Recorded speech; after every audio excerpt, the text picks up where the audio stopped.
Over on BBC Two now, a 26-part adaptation of Dostoevsky's The Idiot, starring Danny Dyer. But we're going to release the clowns.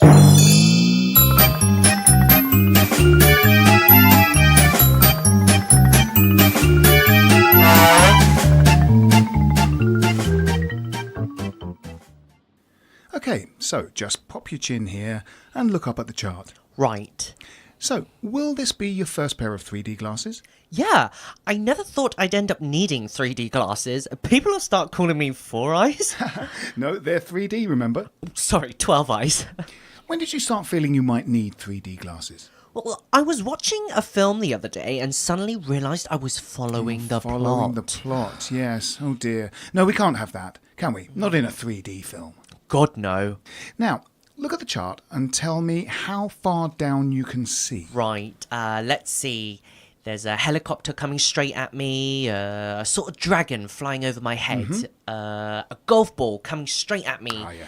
Bruce Willis is coming straight at me. Ooh, actually, that's Jason Statham. Easy mistake, but let's try a stronger prescription anyway. What can you see now? Wow, loads of little insect things flying around my face. That's really convincing. Oh, no, ignore those. I need to ring Rent-A-Kill, basically. Oh. Now, pop your chin here. You'll just feel a puff of air on your eyeball. Perfectly harmless. There. Oh. Now, did that seem like the puff of air was coming straight at you? Of course. Good, good. Now we're getting somewhere. All right. Does it look more like objects are coming straight at you with or without? With or without? I think with. So, with a box of popcorn and a large Diet Coke. Yeah, definitely. Okay. Well, you keep a hold of those then. Now, what are you mainly going to be wearing these 3D glasses for? Explosions. Explosions, of course. How about driving? Only if the car crashes into loads of cardboard boxes and they fly past my head. Oh, good, good, good. And will you need them for sport? Definitely. Well, I wouldn't bother. Until they start doing women's beach volleyball in 3D. Total waste of money. And Gary Lineker's only actually got one dimension anyway. Oh, right. Well, I think that's all for today, Mr. Byrne. Goodbye. Whoa! Your arm! It just came straight at me. I'm just shaking hands. All right, well, goodbye. Whoa! The door! Yes, look out for the door. Wow! It just came out of nowhere. That's amazing. Okay, now take the glasses off. Whoa! A car! Brilliant! Oh! That was exciting! Release the clowns.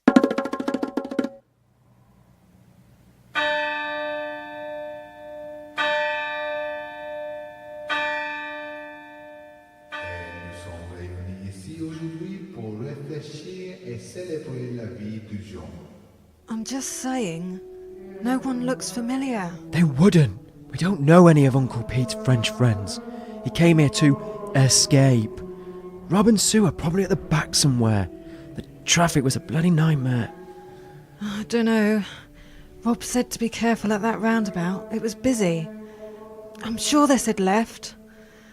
I don't know why you won't get a sat-nav. Look, they're a waste of bloody time. You saw those pictures of the lorry drivers in the paper. All they do is make a mockery of you. Shh. I wish they'd shut up. I want to get this over with. I don't see why Rob was insistent on making us speak. It's lovely. Look, who's that getting up now? La femme qui aura un flux de I don't know. It doesn't matter anyway. We can't tell what they're saying. Why did you have to pick the front row? Everyone keeps staring. Rob had it right. Pick the back, keep out the way. You know I can't see far with these glasses. I would have had my other ones if you hadn't stressed about being late. I don't know the roads. We might not have found a parking space. Although I don't know what Rob was talking about. The car park's huge. Yeah, place straight away. Although I'm sure the hearse had white flowers, not blue. You shouldn't have blocked it in like you did. It's not going anywhere before we do. White, blue, they're all the same. Shh. I wish this woman would stop glaring at me. Who the bloody hell does she think she is? She's definitely not from our side. That's the thing with funerals. The world and his wife will come along, looking for a free buffet and a gossip. When are you up? Right, Rob said after the second Bible reading, the vicar will indicate. Must be soon, though. These things never last long. I'm proud of you. I know, I wish my bloody dad was. I haven't seen him all day. I suppose he came with Rob. He is. He just shows it differently. Oh, George. Look, he's done. The vicar's raised his arms. Good luck. I love you. Where the fuck is Rob? Excusez-moi, puis-je aider? It's okay. I'm his nephew. I'm doing the reading. Excusez-moi, puis-je aider? Look, don't touch me. Where the bloody hell is Rob? Monsieur, qu'est-ce que tu fais? I'm doing the reading. Je pense que vous vous trompez. Mais qu'est-ce que c'est le problème? Ah, anglais. Janet, I don't recognise anyone. George, I think... Yes, we're going. Now.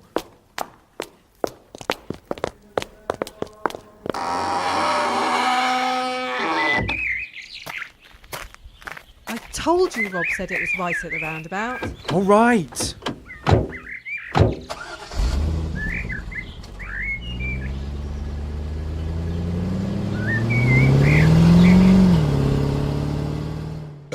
Release the clowns. I'm standing in a rainstorm.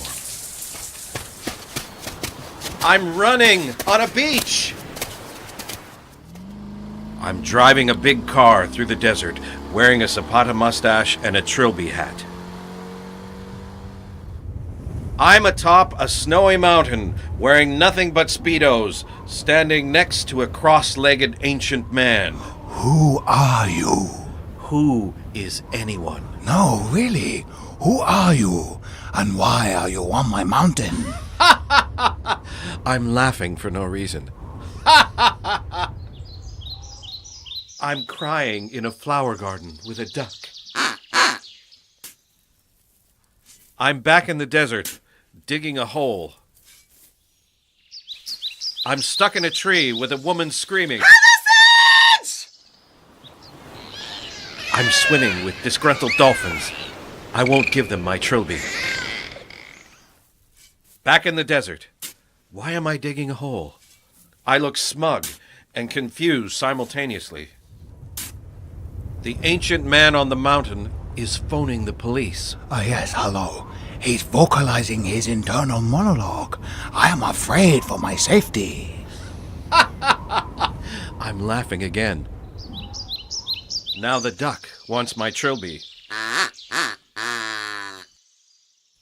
I have buried the dolphin in the desert. I'm throwing rose petals into a social worker's face. Oi, stop that! Up the tree, the woman is screaming. Sitka!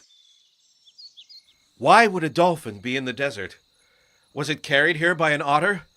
The duck has stolen my trilby. I throw the Zapata mustache onto the grave of the disgruntled dolphin, and now I know the truth. Now I know what I am. I am baffled. Baffled. The new essence from Paco Gautier Sandior. Baffled! Release the clowns.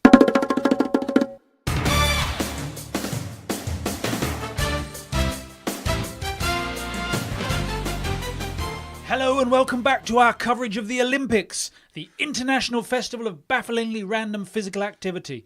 3 days in and we still have no clue what's going on. If anything, Dick, we're more confused than we were at the start. There really is no rhyme or reason to any of this. Take these guys. Look, he lifts it. He drops it. He lifts it right over his head. Then he drops it. He can barely get it off the ground. The only common factor seems to be that they're all really angry. You might be onto something there, Jenny. If we look here, we see two men on a raised platform. Everyone's staring at them and they keep punching each other in the head. So are they doing all this stuff because they're angry? Maybe Heather's got an answer for us. Yes, Heather's up in the helicopter trying to get a handle on things. Heather, can you hear me? Yes, Jenny and Dick, thanks. We think maybe the competitors are driven by rage, Heather. Can you confirm that? No, Dick, I'm afraid I can't. In fact, quite the opposite. Last night, I was down at the gym and there were these girls running around with ribbons and huge smiles. Nothing angry about them at all. Why were they doing it? Beats me. So what's going on down there right now, Heather? There are people running through the streets, Dick. I'm informed they've run just under 26 miles. What for? Well, Jenny, I can only assume there's something really scary just over 26 miles away. Now, I'm off to check out some rumors I've heard about people sticking long poles in the ground and flying. Thanks, Heather. So, running, Jenny, what's all that about? I don't know, Dick, but there certainly is a lot of it going on. This morning I saw something called the steeplechase. Not a church in sight, just a pack of men running round and round and round in circles. There were fences they were compelled to jump over, and somebody had built a wall in their way. A wall, Jenny? Yes, Dick, a wall, and on the other side of it, water. They jumped in it, then carried on running. Nothing worse than that wet sock feeling, Jenny. Also earlier, this display of world-class cleaning from the curling arena. Dick, I'm going to have to stop you. I've got Gavin reporting in from the track. Gavin, tell us what's happening. There's 8 men. They're squatting down. I think they're examining the ground. There's gunfire. Someone's shooting and they're running away. They're running fast. Really, really fast. And they've stopped. They've just stopped. Why did they do that? They can't have gone more than 100 metres. I can't fathom it. Gavin? Gavin? We've lost Gavin, Dick. Damn! I thought we might be onto something there. Well, that's almost it. Just time for a few messages from viewers. Annie in Bolsover says, there are people in a pool and every time they get to one end, they go back to the other. Can they not just make up their minds? That's a puzzler, all right, Annie. The Cranston family of Jedburgh asks, when one lady with a sieve on her face stabs another lady with a sieve on her face, why does she go beep? Beats me, Cranstons. And finally this from John in Wivenhoe. That horse is dancing. Why is it dancing? For the love of God, make it stop. Please, please make it stop. I think we've all been there, John. Keep these coming. We love hearing from you. And that's all we've got time for now. We'll be back later this evening when hopefully we'll have worked out just what the dickens is going on here. It's a long shot at best, but we'll keep on trying. Until then, goodbye. Goodbye. I was an investigative journalist, you know. Let it go, Jenny. Pub? Oh, yes. Release him, Clans. Well, your CV is very impressive. Very. Oh, thank you. But it doesn't matter a jot. I'm interested in getting to know the real you, your hopes, your dreams, your innermost desires. For example, what kind of music do you like? Oh, is that important? Vital. What if, for example, you profess a passion for the works of, say, Aryan tosspot Richard Wagner? Oh, no. I don't like classical music. Woo! We dodged a bullet. We did? A tick for you. Thanks. Relax. You're doing great, pal. Thanks, mate. And that's another tick. Wow, I'm smashing this interview. Not fond of braggarts. Oh, sorry. Moving on. Do you have many friends? How many would you say? What, on Facebook? Fuck that data mining, Russian conspiring, Trump enabling, tax dodging, Brexit foghorn bastard. In real life. Oh, I don't know. The usual amount? Which is? Too many? Too few? Think! I really don't know. Enough? Enough? Oh dear. Oh, no tick? And we were getting along like a really big house on fire. Imagine something from Grand Designs, but on fire. We were? I thought so. Oh. So I haven't got the job? Job? What job? The job. Here. The one that you're interviewing me for? Now? Interview? This isn't an interview, you silly fool. I'm looking for a friend. What? Well, that's a bit... I know. But I'm so lonely. Oh. Well, that's kind of sad. I can only apologize for the misunderstanding. It's okay. I'm lonely too. You are? Awful, isn't it? Oh, God, it's the worst. Fancy a drink? Really? Really. There's a nice pub on the corner. Tick. Thanks, bud. You're round, chum. Bants. So, what kind of music do you like?